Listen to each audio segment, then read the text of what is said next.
folks, and welcome to the stream. My name is Mike D'Angelo, aka that Tellest guy. I am joined by my lovely co-host and wife, Rihanna, today. Hello. And we are both very tired, so that's why we have the camera off. It's probably going to be a tight 25-minute episode as we talk about today's episode is going to be kind of like the travel guide of Daltain. So Daltain has become kind of the flagship area of Tellest because it's where our flagship character Adelia is currently living, and it's where the majority of our stories have taken place since we did the timeline reboot. In some cases, we've got Forcynthia, which is our main hub of activity, which we'll be looking at a little bit more in a few minutes, and then we also have the Forest of Siphenadil, which was a big part of Heart of the Forest, and we've got some other people that are showing up from other parts in the of the continent into Daltain, but we'll be hitting on a little bit more of that later. What's going on in your brain? I too am nodding in agreement. Yeah. So as I said, we're starting with Forcynthia because that is where Adelia, Gaston, Lucinda, where they're from. Do you want me to give you my notes? You could look at it. Oh, and then you could be like, "Oh, okay." Yeah, I'm supposed to read. What are you whining about, Luna? So Forcynthia's main hub, Hawthorne Keep, is where the wizards Gaston Camlin, Adelia Cregan, and Lucinda Blackwood currently reside. Although rumors state that Blackwood recently retired to an island to soak up the sun. A paradise, if you will. So this was kind of what Hawthorne Keep looks like. It might have actually changed a smidge. No, I think this is the final. But yeah, so Hawthorne Keep is like an open air keep. We at one point had it looking almost like a chateau with like a roof on top of it and everything. There's wizard training that occurs there.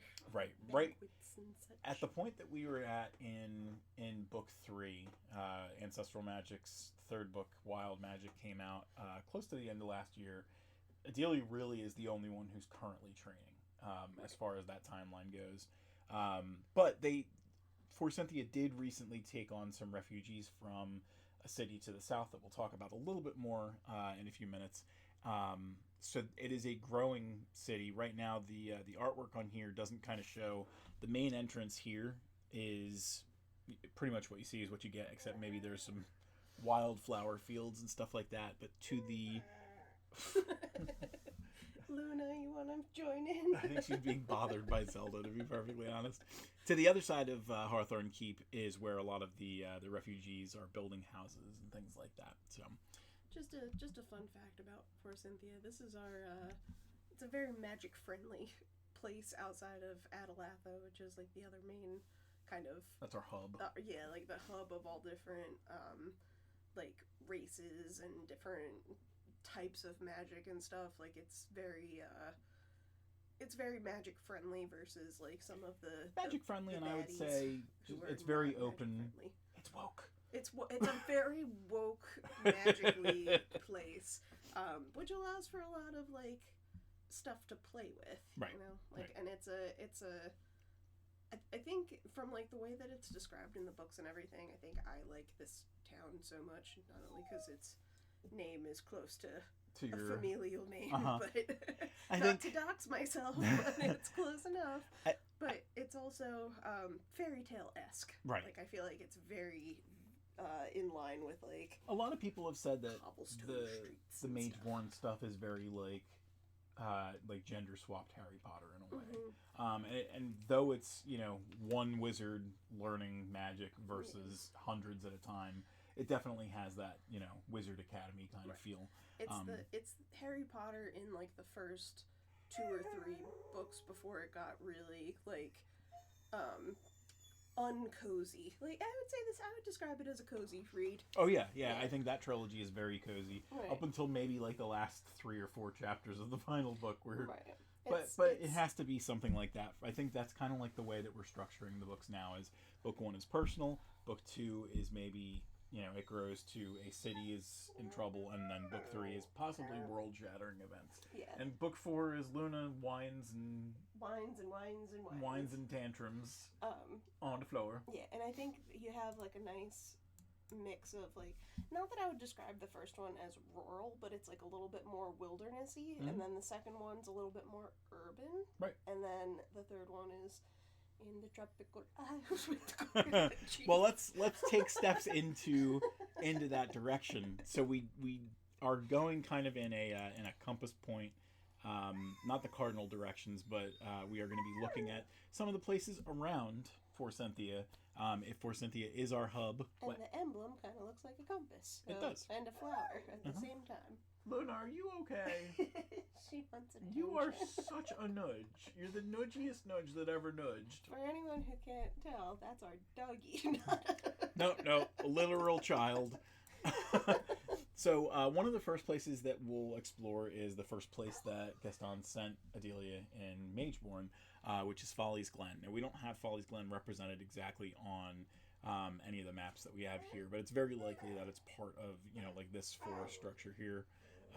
We do have a couple of pieces of art that we've actually had conceptualized by folks in the past for Folly's Glen. Probably not actual fairies like you see here, but we do have rainbow flutters and luma bugs and stuff. And those are, tweaks on butterflies and fireflies and stuff like that. It's very bioluminescent. Right. And there's magical traps and weird springs that flow from tree to tree, but not anywhere else. And it'll dry up as you approach it, unless you approach it face first. Like, very peculiar stuff. There's a dragon that lives in the associated swamp near Folly's Glen. Just a very fun first experience for Adelia, who was learning magic in the first book. Has a little bit of her own at her beck and call, but Gaston is definitely trying to work on having her hone it, and she ends up going to Folly's Glen with her little feline companion Merlin. So she's a little less scantily clad. No. We didn't have too many pieces of art done by this artist.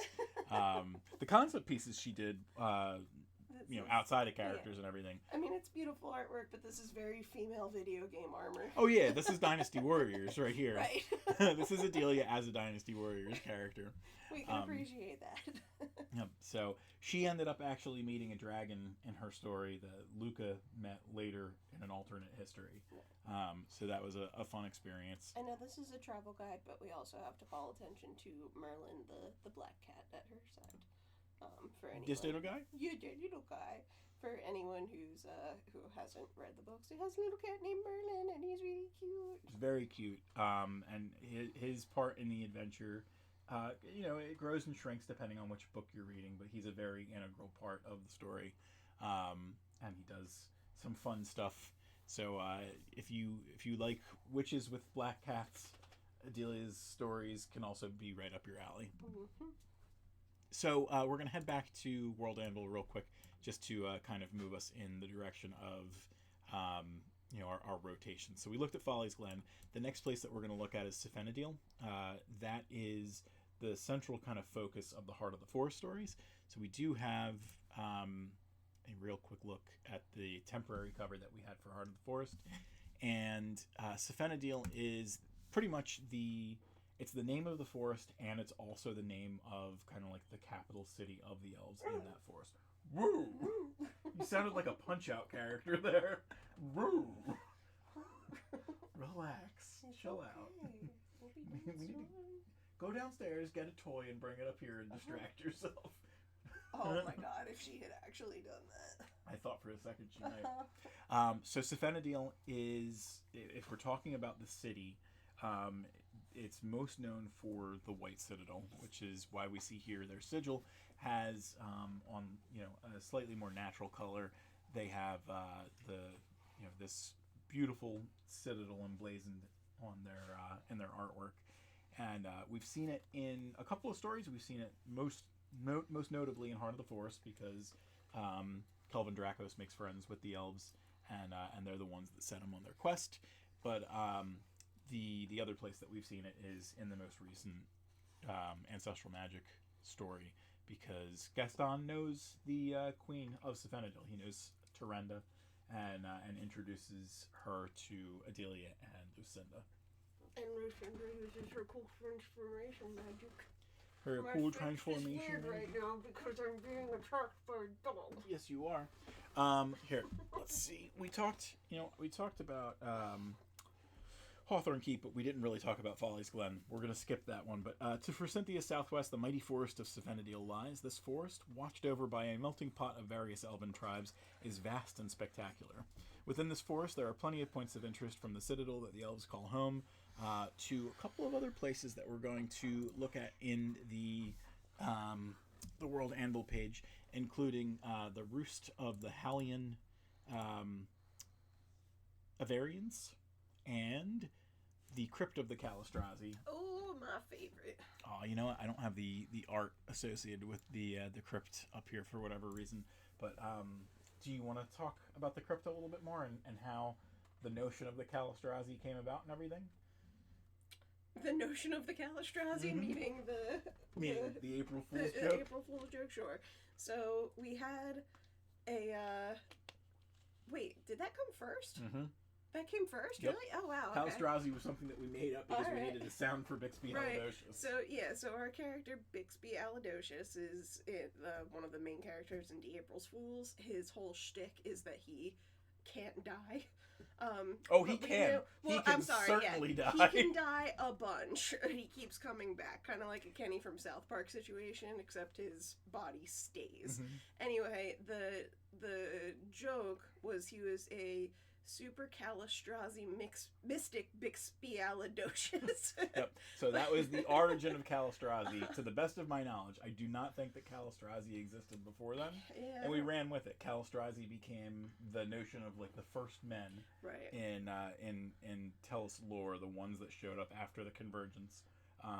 So they're the first ones that really are pitted into the strain, which they didn't call the strain back then, but they basically became inundated with magical power, to the point where even their bodies are too dangerous to leave strewn about. Right. So the crypt of the Calistrazi is a place that kind of, like scholars and anthropologists and things like that will try and take the old Calistrazi that they find in tombs in the wild and things like that, and they'll try and bring them back there for safekeeping.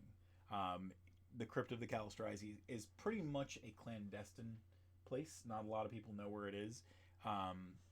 Design. Right.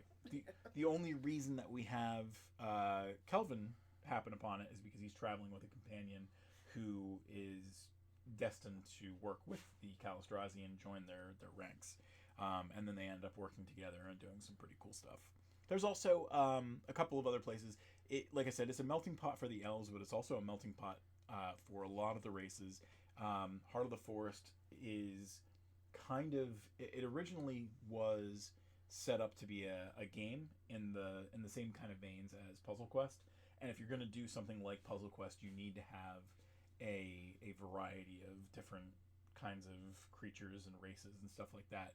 So Sophenadil is a little bit of everything. So you have Rhinotaurs, you have Avarians, you have Medusas, you have Trolls. We have Scardell, which is the capital city for the Trolls. They've made a home here, and it really kind of subverted the idea that Trolls are all dumb. If you look at our pictures, our concept arts, Trolls do kind of look dumb, but these ones... very smart, very clever. They love a splash of color. They do. They're probably the most abstract looking sigil that we have in the world of Tellest so far. Let's see. So as you kind of switch gears, you can go south and you can go to Sun Garden, which is the city that took what we had in Mageborn and dialed it up a little bit. Like Rihanna said, we went from rural to more urban. Sun Garden is technically the only capital in Daltain, but there, as we just mentioned, there's a capital for the elves. There's a capital for the trolls. The second biggest city in Daltain is called Kalados, and it's run by minotaurs. We haven't actually ventured to that city at all yet, but we talk about it a bunch in our various stories. But Sun Garden is pretty much the opposite of Forsentia. They do not like magic at all. The only time that they are okay with magic is when it's hypocritical and it suits them. Right. Very ruling class, like magistrates and aristocrats and stuff. Yep. So it is absolutely run by a magistrate. One of the fun things is Adelia's story brought her here with Merlin, who's just not acting himself. We'll leave it at that. Yeah. No spoilers. But Merlin is very cute, and someone else fell for him pretty hard, and her story ended up kind of splintering out from her first appearance in Sun Garden, and she ended up bringing us a little bit further north to this little town, Hill Cove. We just keep on expanding on the lore and the presence of the world and things like that. Now, there's other places that we can kind of play with, but we haven't really seen them anywhere except for like things like Quantum Quest. So as we go kind of southeastish, we can see like the Undermire, which is a gremlin city, and we've got just a couple of our QQ characters from there, and then we've got Balthion, which is only, I think, vaguely mentioned in an encyclopedia entry in relation to Viscosa, the capital city of Raleigh. It's just gotta go there. gotta go to where? Balthion and Undermire. In the stories, you mean? Yeah. Absolutely. I need more writers, and I need more money to pay them with. So to the east of Forsentia, we have what's called the Raster Springs. We're probably, not to spoil too much, but we're probably going to see the Raster Springs in Adelia's fourth book, which as of right now is the first time that we've admitted that there will be a fourth Adelia book. True. So probably kind of like what they're doing with, I imagine they're probably going to lie about this, but what they're claiming they're going to do with like Spider-Man with Tom Holland's fourth movie. They're trying to make it a little bit more grounded, and that's what we're going to try and do, is get back to basics for Adelia before we launch into holy hell, everything is going crazy. So we talked briefly about it. It's not actually part of Daltain, but at least in respect to where Daltain is. Did she end up getting a toy? No, she's biting her paws. Her paw is her toy. Mm-hmm. In respect to where Forsentia is, to the northeast of Forsentia is Viscosa, which is, again, the capital city of Raleigh, its nearest kingdom neighbor. And then as we go northwest, we see Gardone, and then further up there is Kalados, that Minotaur capital of Daltain. So cool. I thought we were going to keep things a type 25. I did not think that we were going to keep things a type 19. Can we do a little spoiler and figure out where the Weirdwood is? That tree right there. Just the tree. We need to expand on just the tree. We're going to build many more trees. No. So I loved Forsentia so much that I wanted to, like, in the story that I created for Tellest and Michael is co-authoring with me, we have another wizard in Forsentia who's like a little bit more on the fringes of society, and it's called Society. And he is going to discover a place called the Weirdwood. Things occur, events happen. There's a compelling beginning, middle, and end. That is not what a story can be. I would imagine that the Weirdwood is probably around here because we want it to be close enough. Yeah, it's like a day's ride. Right, we want it to be close to Forsentia. The characters that we're introducing in Whispers of the Weirdwood are going to directly relate to the greater Ancestral magic volumes and things like that. We expect, as always, with your characters, we end up seeing them cross paths with the Adelia stories because we have Gideon Castor, who was in your story, The Spectral Tides, show up in the third Adelia story. So we will no doubt see Roentis and who's the Dryad? Elwyn. So we will no doubt see them in future Adelia stories. And we'll have to see Edmund and Cassandra. Right. Well, they're going to be in the second Heart of the Forest book. So that's right around the corner. Lots of cross-pollination. Yep. So what else do we have to talk about regarding Daltain? What's happening there? Like, what's the cool place to go to what's on happening? Like, a weekend? They're currently debating whether or not they like more of like a violet color or like a mauve. Yeah, like... yeah, it's important. Is it violet or is it purple that's in?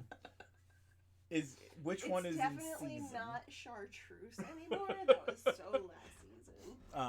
No, I mean Daltain is a pretty fun place to experiment with and to play with some certain things.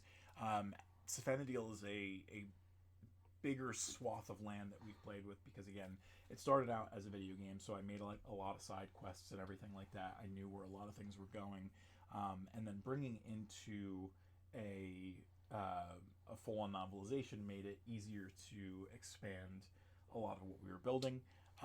We didn't talk about a couple of the other places here, maybe just one or two. Lilandria is one of the other elven cities in Safenadil, and then north along the ways of the Dragon's Bane Mountains, just on the outset of like where Folly's Glen would be and stuff like that, is Hillheim, which is a city of humans, dwarves, and gnomes. So that's fun, and that is, again, we're kind of spoiling things a little bit here, but it's my book it's my book series, so I'm allowed to do that. Hillheim is where we eventually see at least pieces of the family of the Thunder Fury dwarves. So we get to see some more cross-pollination between series here and there. Loves it. Mm-hmm. All right, I think 23 minutes makes for a nice episode. So, do you have anything else that you want to rattle off, or? Would you like some chalky milk? Oh, I would love some chalky milk. All right, we're going to head to our show closing page. So, folks, on the screen right now, you should see all the places that you can find Tellest and all its goodness. Tellest.com, where we were doing a lot of our looks at some of the art pieces and everything, is a great place to start. That'll also bring you to the other projects that we've played with over time.